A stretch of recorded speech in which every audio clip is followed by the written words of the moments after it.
Hi, and thank you for your question. So for number 8, you're given the formula of SnO, which is tin and oxygen combined. You'll notice that there aren't any subscripts here or here. When there aren't subscripts, we just assume that it's one-to-one relationship between each of the elements.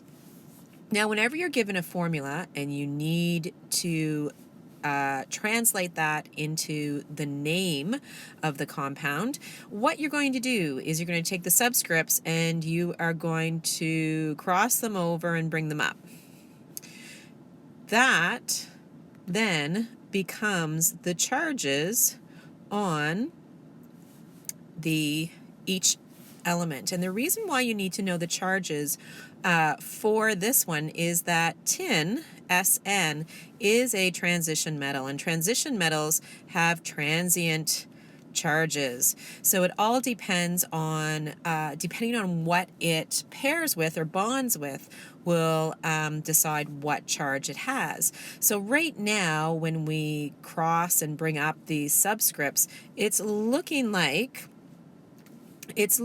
we have a charge of +1 on tin and -1 on oxygen. And before we go ahead and write that, I know it's going to be tin oxide, and because it's a transition metal, I need to have the charge in Roman numerals here. It looks like the charge for the Roman numeral is just going to be a 1. However, before you can be sure about that, you have to look at the actual charge on oxygen. Oxygen is found on the periodic table. It is in group 6, which means it actually has a charge of negative. -2 is its actual charge. That means if it has a charge of -2, tin has to have a charge of +2, so that when you add up the charges, +2 plus -2, you're going to get a neutral charge. So that means that tin actually has a charge of 2, and therefore its Roman numeral is also 2. So best to double check, bring up the subscripts for sure. That will give you an idea of what the charges will be, but always check that non-metal charge. And if the charge is different from what it says, then you're going to have to do a little bit of calculation to figure out the actual charge. Okay, so that's tin 2 oxide. Let's look at this one. So we're given iron and iodine together, and it's coming together in a 1:3 ratio. So 1 iron to 3 iodines. There isn't a subscript here, but we assume it to be 1. So just like number 8, the first thing we're going to do is we're going to, well, we know it's iron, so we can write that. And iron is a transition metal, so there's going to be a Roman numeral to tell us what the charge is on iron. And then iodine is our non-metal, and it's going to become iodide.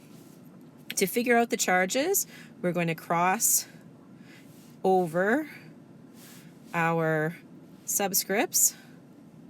So it's looking like iodine has a charge of -1 and iron has a charge of +3. But before we can be absolutely sure about that, we need to check where iodine is on the periodic table.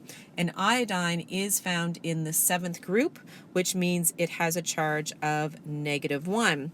So this charge here is correct, which means the iron's correct. We don't have to do any more calculations like we had to do with the tin up top. We just leave it as iron 3 iodide.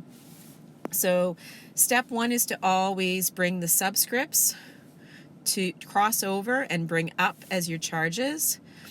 Once you get your charges, always check the charge on the non-metal. If the charge on the non-metal is correct, then you know that the charge on the transition metal is also correct, and you can use it to do your Roman numeral.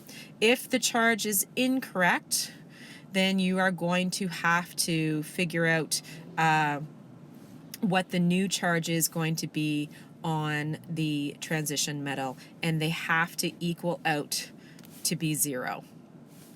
And that's it. So thanks for watching, and I hope this helps. Bye for now.